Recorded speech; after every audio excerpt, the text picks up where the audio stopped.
짓습니다. 예수께서 거기를 떠나사 제자들로 따르니라. 안식일이 되어 회당에서 가르치시니 그 사람이 듣고 놀라주되 이 사람이 어디서 이런 것을 얻었느냐. 이 사람이 받은 지혜와 그 손으로 이루어지는 일이 어찌되느냐. 이 사람이 마리아의 아들 예수가 야고보와 요셉과 유다와 시몬의 형제가 아니냐. 그 너희들이 우리와 함께 있지 아니하냐고 예수를 배척한지라.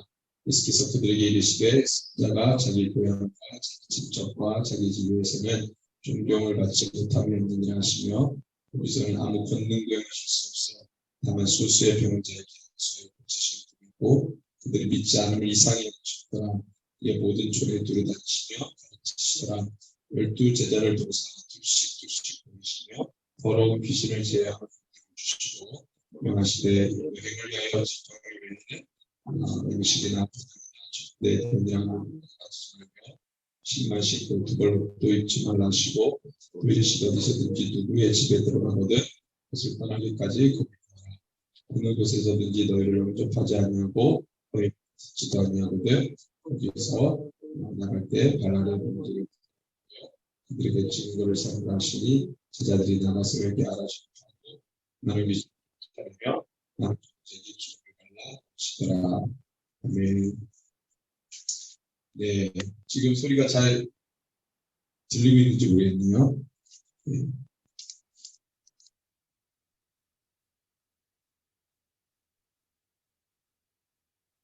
잘 들리죠?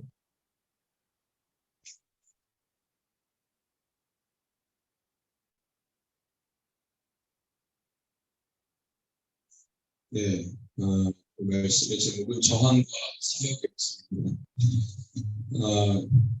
이 사역이라는 게 그리고 사명이라는 게 참 그리스도인들에게는 어떻게 보면 참 무거운 주제가 아닐 수 없어요. 우리가 보통 사역, 사명 뭐 이런 이야기들을 많이 하는데 많이 중요한 뭐죠? 원음. 예.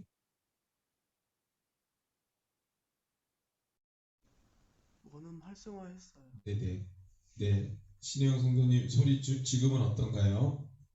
괜찮으면 채팅창에다가 좀 올려주세요. 지금은 좀 어떤가요? 괜찮은가요? 네, 원음 활성화를 했거든요.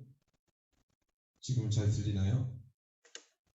네, 잘 들린답니다. 네, 역시 이거를 활성화를 시켜요. 그럼 처음부터 다시 해야 돼. 아, 네. 이 사역 또는 사명이라고 하는 주제가 굉장히 그리스도인들에게는 무거운 주제라는 생각이 들어요. 나는 그냥 예수를 믿은 것 뿐인데 믿고 나니까 뭔가 많은 것들이 요구되어지는 거죠. 그냥 예수를 믿으면 끝인 줄 알았어요. 나는 예수를 믿는다. 기독교인이 됐다. 그러니까 예수를 몰랐던 사람이 예수를 알게 되면 그걸로 끝이라고 생각을 하는 거죠. 나는 그리스도인이 됐다. 근데 사실은 성경은 예수님을 믿는다라는 그 믿는다라는 말 속에 굉장히 많은 주제들이 포함되어 있다는 걸 모르는 거죠. 사실 굉장히 우리가 익숙하지 않은 주제들도 많고 예수를 믿는다는 것은 또 다른 차원으로 영역으로 우리가 들어가는 건데 그래서 우리가 그거 영역 안으로 들어갈 때에는 굉장히 많은 우리가 일상생활에서 한 번도 생각해 보지 않았던 것들도 그런 과제들 주제들이 굉장히 많이 있는 거죠. 그래서 당신에게 사명이 주어졌습니다. 사역이 있습니다. 주님 안에서 우리가 반드시 해야 될 일들이 있습니다. 라고 하면 그게 뭐지? 굉장히 불편해하고 부담스러워하는 거죠. 그리고 사실은 사역이라고 하는 것을 교회 공동체 안에서 뭔가 내가 일원으로서 해야 되는 것쯤으로 생각해요. 내가 이제 그리스도인이 됐는데 기독교인이 됐는데 내가 사역을 해야 된다? 그러면 교회 공동체 일원으로서 뭔가를 해야 되는 그 정도 수준으로 우리 교회 공동체 안에서 내가 어떤 역할을 해야 되는 게 사역하는 걸로 생각하는 그리스도인들이 많죠. 근데 그런 차원이 아니고 궁극적으로 그리스도인에게 교회에게 예수님께서 하나님이 바라시는 기본적으로 우리, 그러니까 예수를 믿고 안 믿고라는 것은 엄청난 차이잖아요. 예수를 믿고 난 다음에 기본적으로 교회라고 말하고 그리스도인이라고 말하는 우리들에게 기본적으로 우리가 해야 되는 우리 하나님을 믿는 자들이 해야 되는 사명이라는 게 있다는 거죠. 예, 목숨을 다해서 우리가 감당해야 될 우리의 전 존재를 바쳐서라도 해야 되는 우리의 정체성, 우리 그리스도인이라고 하는 교회라고 하는 정체성을 가지고 해야 되는 숙명처럼 해야 되는 그런 과업이 있는 거죠. 그렇게 접근하기보다는 왜 교회 공동체 일원으로서 내가 봉사하는 걸 사역이라고 생각해요. 그건 봉사하지 사역이 아니거든요. 제가 이 얘기를 굉장히 오래전부터 했어요. 사실은 부교육자 할 때부터 우리가 이제 사역자 하는데 사역자 그러니까 다 교회 공동체 안에서 우리들끼리 하는 봉사, 섬김 이걸 사역이라고 하더라고요. 저는 그게 이해가 안 갔어요. 왜 그게 사역이지? 그건 봉사지. 믿는 자들 안에서 그죠? 서로 서비스하는 거죠. 교회 공동체 안에서 서로 섬기고 도와주고 뭐 이런 거는 봉사지. 그걸 왜 사역이라고 할까? 그러면 우리 교회 안에서 사역이라고 한다면 그리스도인으로서 전도가 가장 큰 사역이겠죠. 전도, 그 다음에 양육. 내가 어떤 사람을 전도해서 그 사람을 양육하는 거죠. 일상에서. 예를 들면 우리 이기백 성도님이 학교에서 누굴 전도했어요. 그러면 그 사람하고 일주일에 뭐 한 번이라든지 아니면 점심시간이라든지 10분씩 식사하고 그냥 야 우리 예수 믿었으니까 이제 뭐 이렇게 만나서 양육하자 해서 양육이 아니고 그렇게 하면 다 도망가니까 그냥 대화를 나누는 거죠. 그 대화가 어떻게 보면 양육이 되는 거고 뭐 그런 식으로. 그래서 정기적으로 만나서 뭔가를 하고 막 바로 이런 교회 공동체로 데려오기보다는 한 2달이나 3달 시간을 두고 계속 만나고 이야기하고 자연스럽게. 그게 사실은 기독교인 그리스도인들에게는 가장 큰 사역이거든요.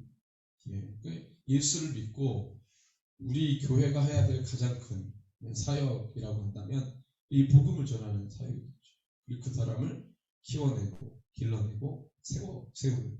그래서 그 사람이 어느 정도 정말 예수 믿는 게 이런 거구나라는 걸 알게 되면 그때 교회 공동체로 초대해가지고 같이 예배하고 이런 식의 어떤 전도 사역이 굉장히 중요하지 않겠는가? 그걸 우리가 이제 사역이라고 말하는 거고 그것을 하는 사람을 사역자라고 말하는 거고 그리고 교회 공동체에 와서 서로가 뭐 봉사하고 청소하고 뭐 그다음에 이렇게 오면은 뭐 이렇게 잘 교회 공동체 안에서 생활할 수 있도록 각종 서비스를 하는 거 그냥 봉사하고 섬기는 거죠.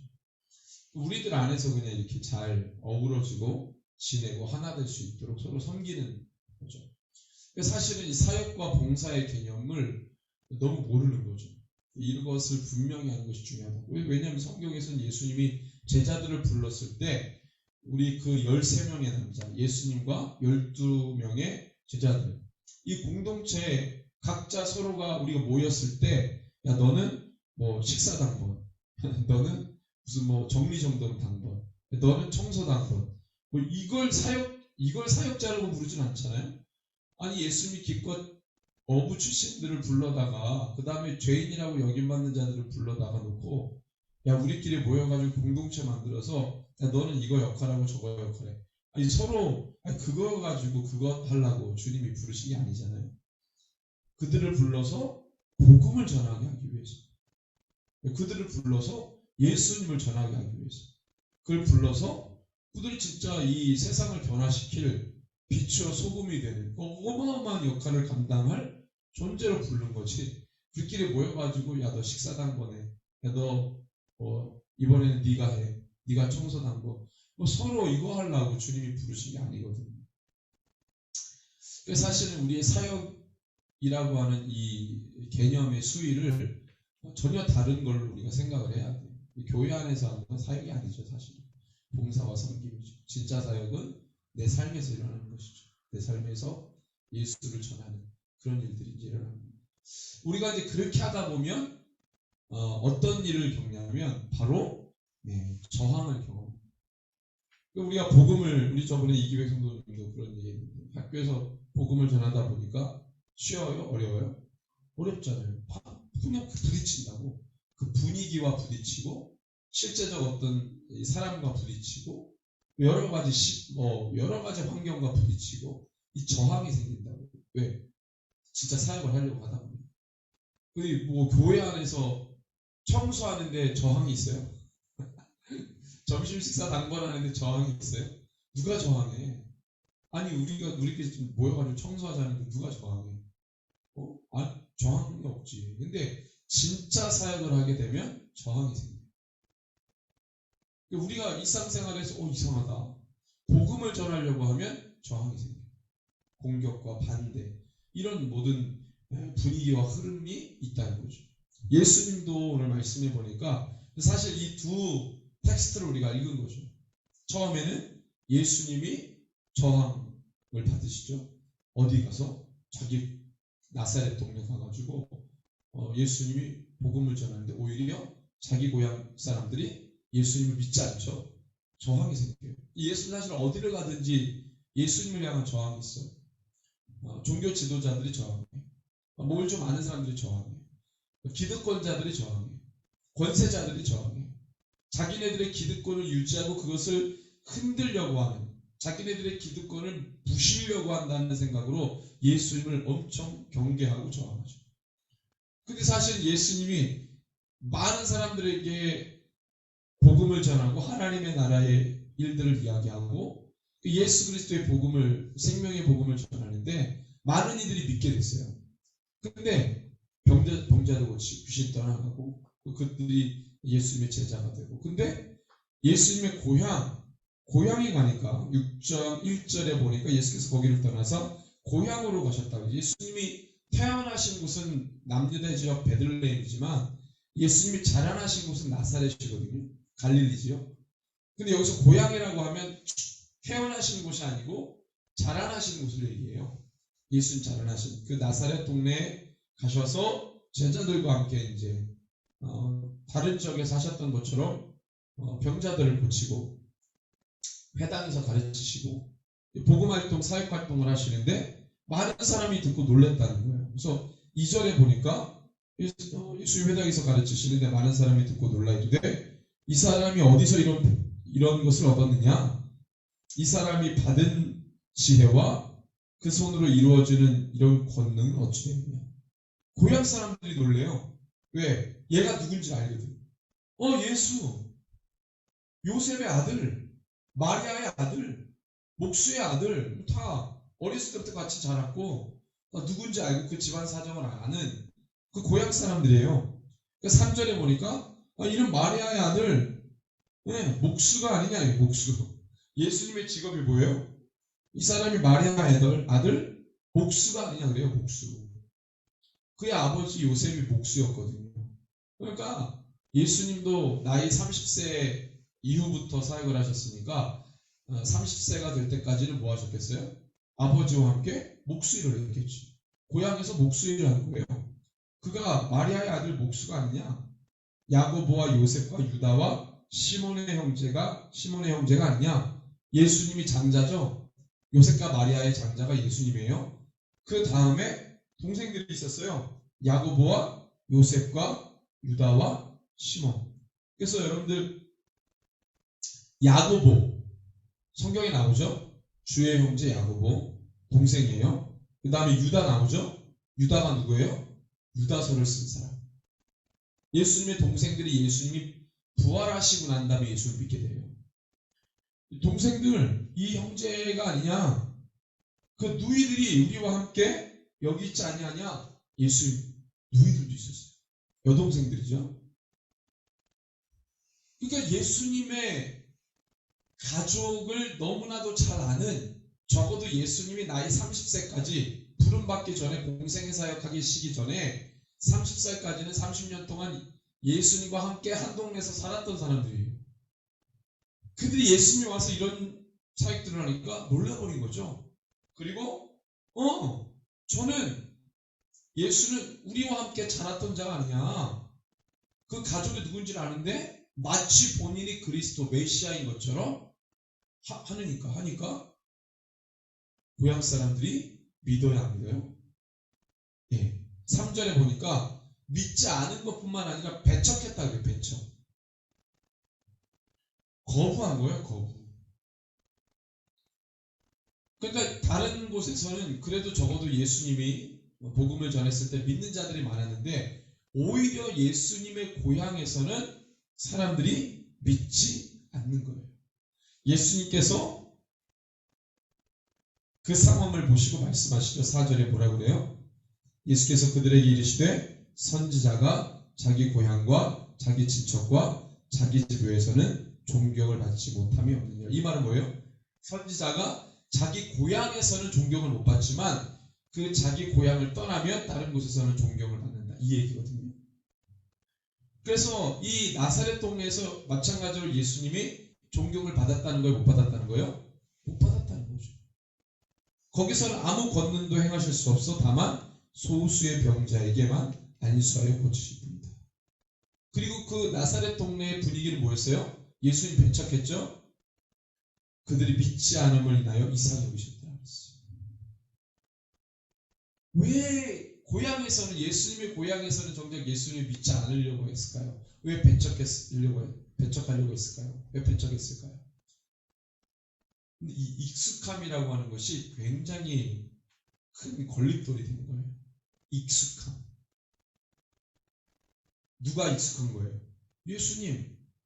그 외에 자라난 걸 다 봤어요. 적어도 나사렛이라는 동네는 예수님에 대해서 익숙한 거죠. 30년 동안 같이 동고동락했으니까. 그 익숙함이, 그 예수에 대한 익숙함이 예수님을 그리스도로 받아들이지 못하는데 이유가 되는 거예요. 우리도 사실은, 저도 그렇죠. 집에 가면 목사가 아니고 아들이죠, 아들. 물론 부모님이 이제 김 목사 이렇게 얘기를 하시지만 그래도 가면 아들이죠. 가족에게 가면 아들이죠. 네. 그러니까 가족의 품으로 가면 그냥 왜 그러잖아요. 80세의 부모가 60세 자녀에게 50 훌쩍 넘은 자녀에게 밖에 출근하면 뭐라 그래요? 야, 자존심해라. 나이가 있고 손주들이 있어도 자기 자녀는 뭐예요? 품 안의 자식, 어리다고 생각하고 조심해야 돼. 내가 보호해줘야 될 자녀라고 생각하는 거죠. 부모의 마음은 똑같아요. 그 자녀가 커서 결혼하고 한 가정의 가장이 되었어도 어른이 되었어도 늘 자녀인 거예요. 익숙하죠. 익숙함. 그러니까 사실은 우리가 복음을 전할 때 가장 복음 전하기 어려운 상대가 누구예요? 가족이에요. 가족. 왜 그러겠어요? 익숙하거든. 그리고 친한 친구들에게 오히려 복음을 잘 못 전해. 우리가 사실 이제 인터컵 동원 이런 거 할 때도요. 그런 게 있잖아요. 가장 친한 사람한테 가장 말을 못해. 뭔가 진지한 말을 못해. 왜? 익숙하기 때문에. 예수님도 마찬가지예요. 자기 고향에서 복음을 전할 때 그들이 예수님을 믿지 않을 뿐만 아니라 배척해요. 엄청난 저항감이죠. 왜요? 익숙하기 때문에.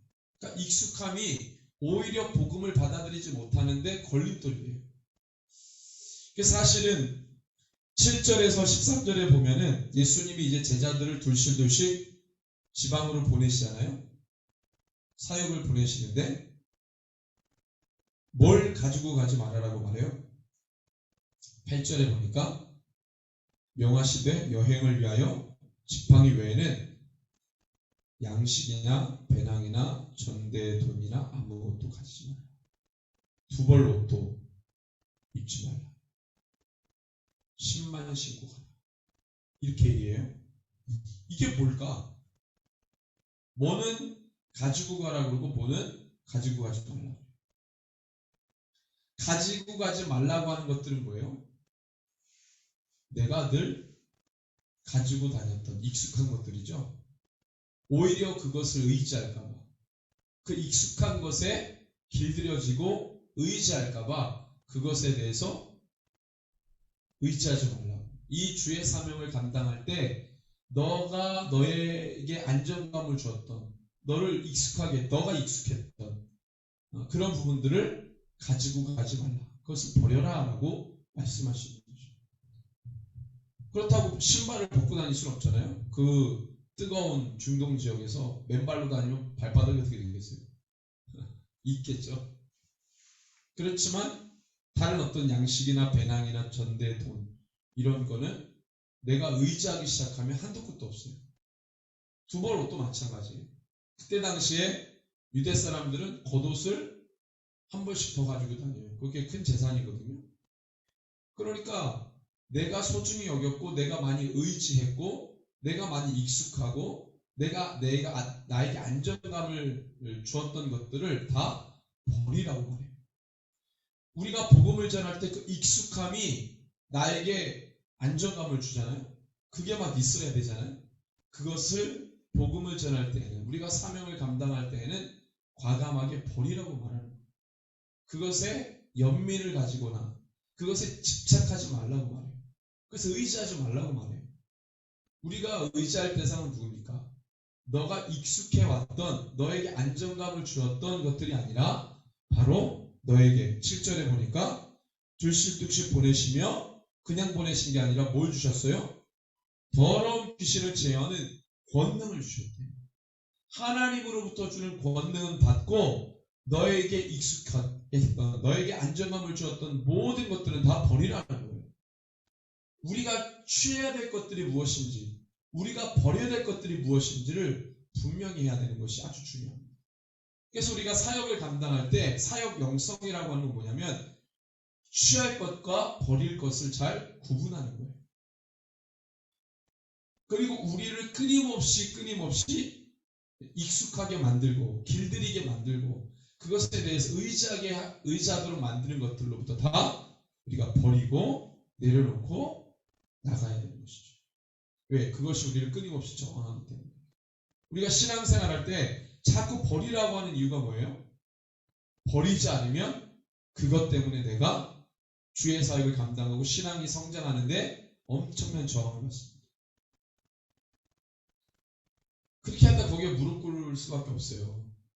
우리가 지금 동원을 막 하러 다녀야 되는데 우리가 이 시내를 벗어나서 좀 외곽 지역을 동원하려고 하는 이유가 뭐예요? 시내는 익숙해요.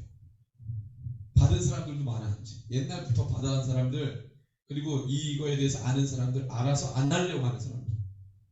그렇죠? 그래서 우리가 그것을 뛰어넘으려고 하는 거예요. 전혀 익숙하지 않은 곳으로. 그래서 우리가 외곽 지역부터 돌려고 하는 거죠. 무엇을 가지고? 주님이 주신 권능을 가지고 익숙하지 않은 곳으로 가는 거죠. 미지의 영역으로 가는 거죠. 도전하는 거예요. 그래서 사실은 저항과 사역 영성이라고 할 때 우리를 끊임없이 복음을 전할 때 저항하게 만드는 것들 우리가 있다는 것을 알죠. 그래서 필요한 사역 영성은 뭐냐면 도전입니다. 도전이 필요해요. 도전하려면 믿음의 결단이 너무 필요합니다. 그래서 이제 저희가 앞으로 해야 될 일들, 또 그러기 위해서 우리가 버려야 되는 것들, 이 모든 것들을 우리가 생각하면서 하나님, 우리를 저항하는 것이 무엇입니까? 그것을 우리가 깨트리기 위해서 우리는 무엇을 취해야 됩니까? 우리를 무엇을 갖춰야 됩니까? 그것을 우리가 한번 묵상하고 이렇게 주님 앞에 나아가는 정말 성경에서 말하는 교회요, 그리스도인으로서, 사역자로서 오늘의 서기를 소원합니다. 그래서 우리가 모든 것들이 기도 제목인데 오늘은 우리 아프가니스탄 교회를 위해서 기도하고 오늘 볼가 우랄창을 위해서 기도하는데요. 주님, 우리 볼가 우랄창에 있는 우리 귀한 영혼들, 또 우리 이 아프가니스탄에 우리 귀한 영혼들이 있습니다. 하나님, 그들이 처한 모든 상황들 아시죠? 주님께서 함께 하시고 소아시아창까지 같이 한번 우리 아프가니스탄과 소아시아 볼가 우랄창을 위해서 기도할 때 그 땅에 있는 교회들을 다시 한번 일으키시고, 특별히 아프가니스탄 교회에 두려움이 있습니다. 탈레반의 공포 정치로 20년 만에 또 시작이 될 텐데 주님 그 가운데 긍휼히 여겨주셔서 우리 형제자매들 그 땅 가운데 이 고통을 견디게 하시고 이 고난을 견디게 하시고 그 환난을 견디는 우리 담대한 아프가니스탄 우리 교회 형제자매들 될 수 있도록 아울러서 소아시아 창과 볼가 오랄 창에도 동일한 주의 은혜가 있을 수 있도록 마지막 때로 들어가는데 우리 모든 세계민족의 교회가 마지막 때를 감당하고 준비할 수 있도록 주님 사역, 영성 모든 어려움들을 돌파해 나갈 수 있는 그 믿음으로 무장시켜 주십시오. 우리 함께 올려드리면서 우리 간절한 마음으로 기도하겠습니다. 불을 꺼주시고 막혀주시기를 우리 같이 한번 주의 이름 부르고 기도하겠습니다. 말씀 붙들고 함께 기도합니다. 주여